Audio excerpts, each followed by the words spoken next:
खुशखबरी, 4800 अध्यापक भर्ती करेगा शिक्षा विभाग। नमस्कार, आप देख रहे हैं दिव्य हिमाचल टीवी। मैं हूं वंचिता शर्मा और हाजिर हूं आप सभी के सामने हिमाचल आज का मुद्दा लेकर। हिमाचल सरकार चुनावी वर्ष में धड़ाधड़ सरकारी नौकरियां देना तो चाहती है, पर हालात कुछ ऐसे हैं कि बात आगे बढ़ नहीं पा रही। प्री प्राइमरी टीचर की तैनाती भी एक ऐसा ही मुद्दा है। मजे की बात यह है कि केंद्र सरकार लगभग 5000 ऐसे अध्यापक रखने के लिए 1 साल पहले पैसे भी दे चुकी है, लेकिन अभी भी बात नियमों में अटकी है। हालांकि अब जल्द ही ये पद भरे जा सकते हैं। हजारों नौकरियां तैयार, कर्मचारियों को भी उपहार, या कर्मचारियों को उपहार, हजारों नौकरियां भी तैयार। देखिए, सबसे पहले तो अगर हम बात करें तो मंत्रिमंडल की बैठक से करते हैं, जो कल देर शाम खत्म हुई। जो फैसले हुए कर्मचारियों के नजरिए से वो आपके सामने वैसे तो आ ही गए हैं, लेकिन फिर भी कुछ बड़े फैसलों पे एक नजर हम डाल लेते हैं और उसके पहलुओं पे भी। एक जी सबसे बड़े फैसले को अगर कर्मचारियों की दृष्टि से देखें तो पुलिस पे बैंड का मसला था। बहुत इस पे बड़े दिनों से बात चली हुई थी कि कब होगा, कैसे होगा और किन हालात में यह मसला उठा था। आप ध्यान रखिए, जेसीसी की मीटिंग के बाद कैसे पुलिस कर्मचारियों को बावर्दी मुख्यमंत्री के सरकारी आवास पे जाना पड़ा था और वहां उन्होंने रिक्वेस्ट की थी कि हमारी भी कुछ सुनिए। उसके बाद सरकार ने थोड़ा उस पर अपना जेस्चर दिया कि ठीक है सुनते हैं। फिर बात थोड़ी बिगड़ी, या बिगड़ी नहीं, आप ये कहिए कि लिंगर ऑन हुई। उसके बाद फिर जब प्रतिक्रिया आई कर्मचारियों की तरफ से तो सरकार के थोड़े तेवर तीखे हुए। हालांकि बनते बनते बात बनती गई और कल मंत्रिमंडल की बैठक में एक फैसला हुआ और फैसले के अनुसार, जैसे आप सबको पता है, पुलिस कर्मचारियों को फिलहाल जो अभी निर्णय है 2015-16 में जो तैनात हुए हैं कांस्टेबल्स, ये पे एनोमली का मसला है। उससे पहले वालों को कुछ और तनख्वाह, उसके बाद वालों को कुछ और तनख्वाह। तो जो 2015-16 में जो हुए हैं उनको 1 जनवरी 2022 से संशोधित वेतनमान देने का फैसला हुआ है। आप सब लोगों को वैसे पता लग ही गया होगा। इसमें प्री रिवाइज्ड पे बैंड है और ग्रेड पे के अनुसार आपको 2 ऑप्शंस भी मिलेंगे। उसमें से जो आपको बेहतर लगता है वो आप चुन पाएंगे, पुलिस कर्मचारी चुन पाएंगे। हालांकि यहां पे एक सवाल भी खड़ा हो गया है। सवाल यह भी पूछा जाने लगा है कि जो आप ये समझिए कि पिछले 2-3 साल में अभी भर्ती हुए हैं पुलिस में, उनका क्या होगा?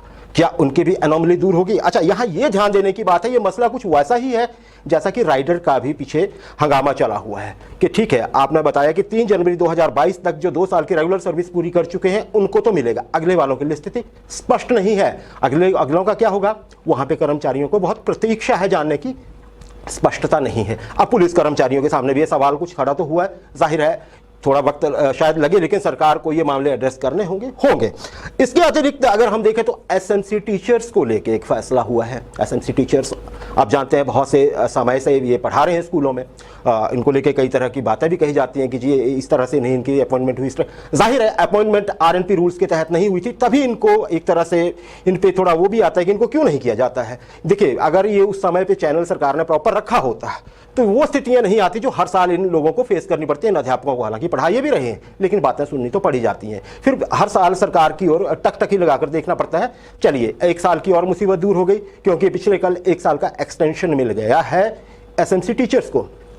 बात एसएमसी टीचर हमेशा यही कहते हैं कि जी स्थायी पॉलिसी ले आइए। स्थायी पॉलिसी का मतलब है, इनका सीधा कहना है कि हमें सरकारी सेवा में आप ले लीजिए, नियमित ले लीजिए, कॉन्ट्रैक्ट पे ले लीजिए, या जो आपकी अवधि है उसको कॉन्ट्रैक्ट में शामिल मानते हुए, जैसे पीटीए को आप ये किया गया था कि पक्का कर दिया गया था पिछले साल, ऐसे ही इनको भी कर दिया जाए। हालांकि फिलहाल 1 साल की एक्सटेंशन मिली है। हाँ, वो रूल तो है, एक थोड़ी सी प्रिविलेज है इन लोगों के पास कि ट्रांसफर नहीं होगी। जिस स्कूल में ये लगे थे, जाहिर है अधिकतर लोग जो हैं वो पास के स्कूलों में लगे हैं। तो 2655 ये कर्मचारी हैं एसएमसी, जिनको ये एसएमसी टीचर्स जिनको कि ये 1 साल के लिए और अभयदान मिला है, हम ऐसे कह सकते हैं फिलहाल। अच्छा, इंटर डिस्ट्रिक्ट ट्रांसफर पे एक बड़ा फैसला हमने कल भी अपने कार्यक्रम में आपको बताया था कि ये मामला जो है मंत्रिमंडल की बैठक में गया है, एजेंडा में शामिल नहीं था और इसको सिर्फ कार्मिक विभाग लेकर गया था, डिपार्टमेंट ऑफ पर्सनल या पर्सनल डिपार्टमेंट जिसको बोलते हैं वो लेकर गया था। वित्त विभाग की अभी उस पर सहमति नहीं थी, लेकिन ये कल मंत्रिमंडल की बैठक में मामला उठा, इस पर विस्तार से चर्चा हुई। टीचर्स को क्या दिक्कतें आ रही हैं, खासकर उन लोगों को जो कॉन्ट्रैक्ट के दौरान दूसरे जिलों में चले गए हैं। अदरवाइज तो चलिए ये क्लियर ही था कि आपको पिछले नियमों के अनुसार ये लगता था कि सीनियरिटी आपको लूज करनी पड़ेगी। हाँ, तो ये मसला उठाया गया वहां पे और यहाँ पे दोनों चीज़ों पे चर्चा हुई, कॉन्ट्रैक्ट वालों की भी हुई और सीनियरिटी लूज करने पे भी चर्चा हुई। अच्छा, बड़ी बात क्या है कि इस पर कल चर्चा होने के बाद फैसला ले लिया गया इन कर्मचारियों की भलाई के विषय हित में आप ये कहिए कि इनको इनका भला करना है। इनको देखिए, अगर हमने ये फैसला लिया है, सरकार ने ये कहा कि अगर ये फैसला लिया गया है तो फिर ऐसा हो कि सजा की तरह ही लगे कि देख लीजिए जी, आप पे कृपा कर दी हमने, जाओ तो बाकी भूल जाओ। तो इस विषय में ये हुआ है कि इसमें अब एक पॉलिसी बन गई है, वो अब थोड़ी देर में हो सकता है हम आपको अगले कार्यक्रमों में बता पाएँ वो पॉलिसी क्या है, 9 बजे के बुलेटिन में भी हो सकता है हमारे। लेकिन फिलहाल ये है कि इनके लिए एक फैसला हो गया। और उससे पहले क्या करना होगा, उससे पहले जो पॉलिसी लागू करनी है 2016 के जो ये आप ये कहिए कि निर्देश हैं जिनके तहत ये करना पड़ रहा है, जहाँ पे कई हेड्स एंड डिस्ट्रिक्ट में डिप्टी ये आप ये कहिए कि उपनिदेशक हैं शिक्षा विभाग के, वो नहीं कर पा रहे हैं क्योंकि ये 2016 के निर्देश हैं। तो सरकार को वापस लेने होंगे, उनको लेने पे फैसला हो चुका है, आज की घटनाक्रम है, आज की डेवलपमेंट है। तो ये उनके लिए बड़ी खुशी की बात है। अब सबसे बड़ा मसला आपके लिए आज का, देखिए अगर कोई आपसे ये कहे कि हजारों नौकरियों के लिए केंद्र सरकार ने पैसे एडवांस में दे रखे हैं, 1 साल हो गया है उन पैसों को आए हुए कि 4800 लोगों पे को नौकरी पे रखा जाए, सरकार पैसे दे चुकी है, अप्रूव्ड है सब कुछ, लेकिन हिमाचल सरकार या ये कहें कि विभाग जो है वो फैसला ही नहीं ले पाया है कि नियुक्तियां करनी कैसे हैं। चुनावी वर्ष है, सरकार ये कहती है कि हम बहुत से लोगों को नौकरी देने जा रहे हैं। अब नौकरी भी देनी है, सरकार को पता है कि अगर ये इलेक्शन ईयर में कुछ ऐसा करते हैं तभी प्रभाव बढ़ेगा, मिशन रिपीट का इरादा है जयराम ठाकुर साहब की सरकार का, लेकिन विभाग अभी तय नहीं कर पाया। बात हम कर रहे हैं शिक्षा विभाग की, और नियुक्तियां जो होनी है वो होनी है नर्सरी टीचर्स की। बहुत सी क्वेरी आती है हमारे इस कार्यक्रम में भी, बार बार पूछा जाता है नर्सरी टीचर्स की अपॉइंटमेंट पे लेके क्या हो रहा है। अब देखिए आपको एक चीज बताएं, 1 साल हो गया है जी, जैसे मैंने आपको बता दिया, ये है समग्र शिक्षा अभियान, इसके तहत पैसे भी आ चुके हैं। अब सम कितना है, वो उतना है जितना कि शुरुआत में चाहिए होता है, बहुत सारा पैसा है, ये हम आपको बता सकते हैं, इससे ज्यादा नहीं। बात यहां अटकी हुई है कि आप जो आपने नर्सरी टीचर, जो प्री प्राइमरी टीचर जो कि एनटीटी ही रखे जाने हैं, जाहिर है उनको, उनकी नियुक्तियों को लेकर, लेकिन फैसला नहीं हो पा रहा है। क्यों? देखिए जी, पहले तो बहुत सा टाइम ये कहते कहते या सोचते विचारते नीति बनाते निकल गया कि किस आदमी को या किस महिला को कैसे कैसे नियुक्ति देनी है, जैसे कि क्या आंगनबाड़ी से प्रमोट करना है या इस ग्रुप से प्रमोट करना है, उस विभाग से कोटा देना है, कोटे की बात मैं कर रहा हूँ। बाकी तो खैर वो जो आपका दूसरा कोटा होता है वो तो रोस्टर के हिसाब से मिलता ही है, लेकिन कैसे होते हैं ना ये कई बार कि आंगनबाड़ी से 30% पोस्ट इसको दीजिए। जब तक ये सारी चीजें हुई, सचे बदल जाते हैं।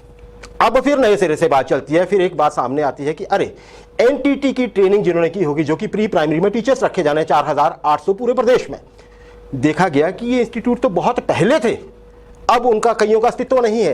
तो ये फैसला लिया गया कि जांच की जाएगी कि कौन से इंस्टीट्यूट्स हैं और जो किनकी संबद्धता थी, क्योंकि ये भी हो सकता है कि संबद्धता नहीं हो, तो उसमें समय लगा। फिर अभी ये भी समझ, अब एक और धर्म संकट इसमें और आ गया।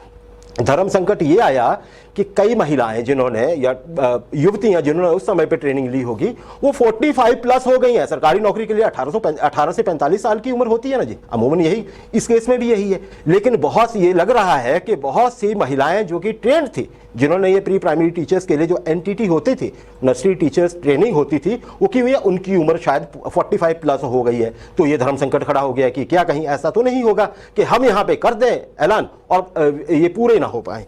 ये भी एक है। तो इससे एक और चीज बड़ी होती है कि अगर ये जल्दी हो जाता है तो बहुत से लोगों को नौकरी लगने की उम्मीद है आप में से। लेकिन इसमें भी एक और पेंच है, पेंच जो आप जानते हैं, अभी ये डिसाइड नहीं हो पाया है कि कौन से डिग्री को डिप्लोमा या डिग्री को या डिप्लोमा को, इसके लिए आपने एक तरह से मान्यता देनी है। इसमें इग्नू के डिप्लोमा की भी बात है, 1 ईयर और 2 ईयर की भी बात है। तो ये चीजें अभी भी अटकी हुई हैं। आप ये समझिए कि लगभग 5000 नौकरियां, जिनके लिए जो चाहता है, केंद्र की तरफ से कहा गया समग्र शिक्षा अभियान, जैसे पहले सर्व शिक्षा अभियान होता था, बहुत जोर था उस पर, बहुत फंड आता था, ऐसे ही समग्र शिक्षा अभियान के तहत बात हो रही है प्री प्राइमरी टीचर्स की। पैसा आ रखा है, सरकार चाहती है ऊपर से की, लेकिन अभी तक हमारे यहाँ नियम नीतियां नहीं बन पा रही हैं। तो इसलिए आप लोगों की नियुक्तियां रुकी हुई हैं। ये बहुत बड़ा मसला है, आगे भी हम इसको फॉलो करते रहेंगे। अच्छा जी, इसके अलावा अगर हम जल्दी से कर्मचारियों की बात करें तो पीडब्ल्यूडी में 5000 मल्टीटास्क वर्कर्स भरने का फैसला लिया गया है।